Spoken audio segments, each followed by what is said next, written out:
Yon! Guys, may panibagong video na naman tayo. May gagawin tayong timing belt, Montero. Ito yung mga parts na kinuha natin doon. Yan, yung mga oil seal, camshaft oil seal, dry belt, at tensioner, spacer. Yan. Yung nilatag ko para doon sa gagawin natin. Kita-kita nyo. Genuine tatlong brake cleaner. Oh my god. Let's go.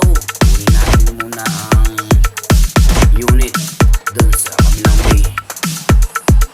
Yan. Alright. Pasok. Kaso biglang nagpalang pala. Kaya biglang tigil ang ating kuha. Lagi na yung sasakyan. Hindi natin siya may start kung color. Patingin muna natin ang kanyang ingay. Alright, makapasok na tayo. Mandar na. Pasok natin sa bay 4. Yan. P-head. P-head. Habang may kasama pang cellphone. Yan. Ready muna natin yung gloves. At para hindi tayo madumihan, syempre kailangan naka-gloves. At yun, nilulugan ko yung bolt sa engine cover. Shoutout nga pala dyan kay parang Jewel. Ayan. Si Portal. Wala si Foreman sa training. Kaya siya muna mag-guide sa atin. Kung ano mga hindi natin alam, tatanong natin sa kanya. Malupitan yan. Hindi naman, export dyan. Galing ako dyan. Maraming alam. Boss Jewel, shout out. Yan, ready ko na yung ilaw. At tinanggal na natin yung bolt na niluwagan natin kanina para tanggalin yung engine cover. Yan. Yan, huwag na. Yan, iangat natin. Para doon naman tayo sa baba. Bibira. Para tanggalin yung cover. Yung mapakabilis. Urgis yan. Mga tornilyo niyan. Sabay angat ulit. Para tanggalin natin sa radiator cover. May mga gis yan dyan. Talagang masalimuot. Mga tukutan. Yan, angat. Yan, tinukot natin. Yung mga mahirap na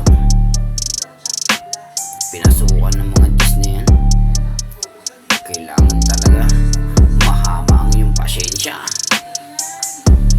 Pag hindi, kumuha kang martelyo. Oh my God. Kasakit nun. Bayad. Yan. Doon tayo sa taas para tanggalin yung mga gis sa clutch pan.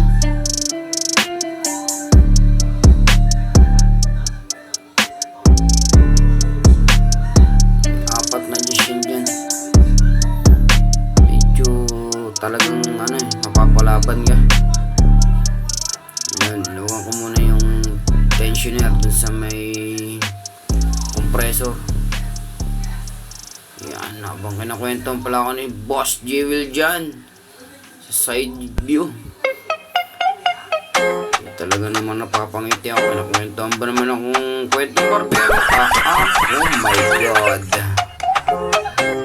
Shoutout ulit dyan kay Boss Jewel. Kay 4-5. Yan. Ganyan naman, ginaguide ako ng ating 4-5. Shoutout dyan kay Boss JR. Wala, nasa training eh. Kaya kay Boss Jewel tayo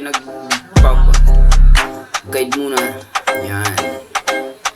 Kapag-guide tayo kung paano tanggalin yung tensioner. Talaga export din to. Galing ibang bansa ito eh. Panlaban to. Nabutol yung pakpak na plano. Hindi nakalipad. Yan. Nakita nyo naman.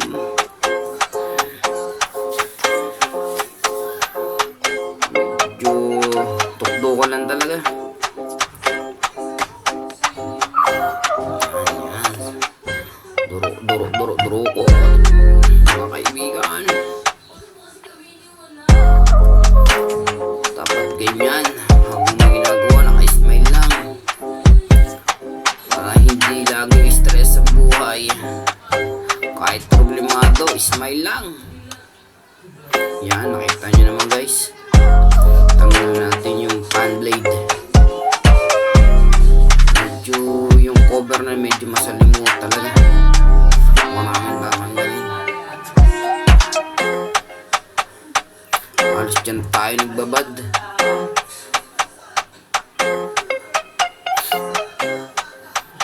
Kailangan bang tanggalin yung radiators dun, upper.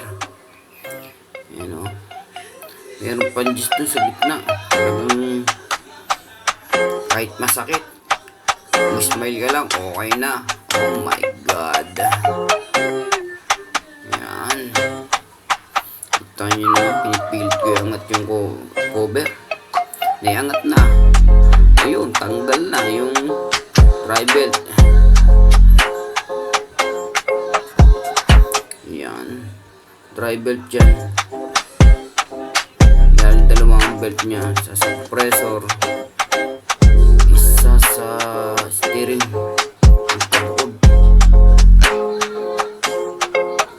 Ito water pump.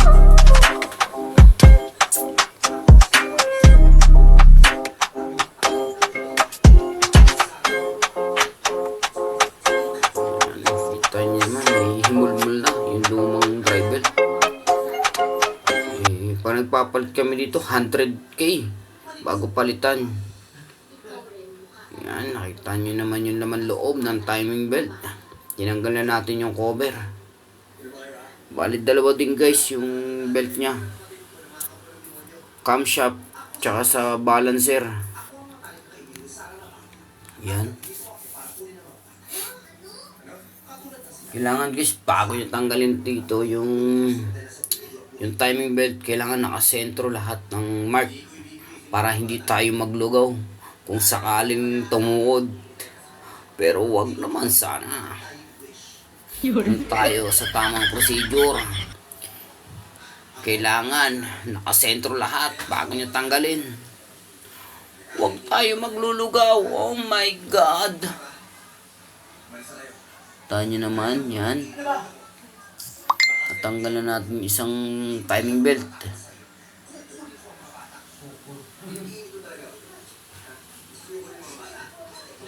Yan. Yung spacer na yan. Spacer yan dun sa balancer. Tayo, no? Ang daming bubong alin yan yung sa balancer gear. Kailangan naka-center din yan. Huwag basta-basta natin hindi naka-sentro kasi baka maglugaw ba?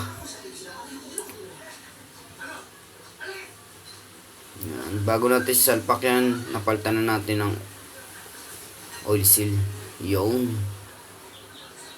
Yan, nakasentro. Kita nyo naman, yan, yung oil seal, bago yun.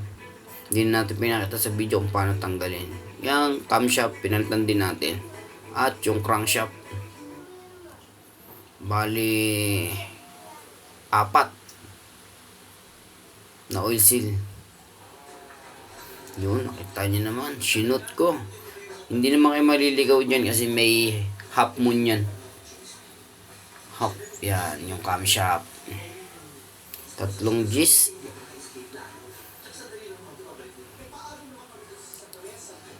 I-remove natin. At yung cover. Para matanggal natin yung oil seal.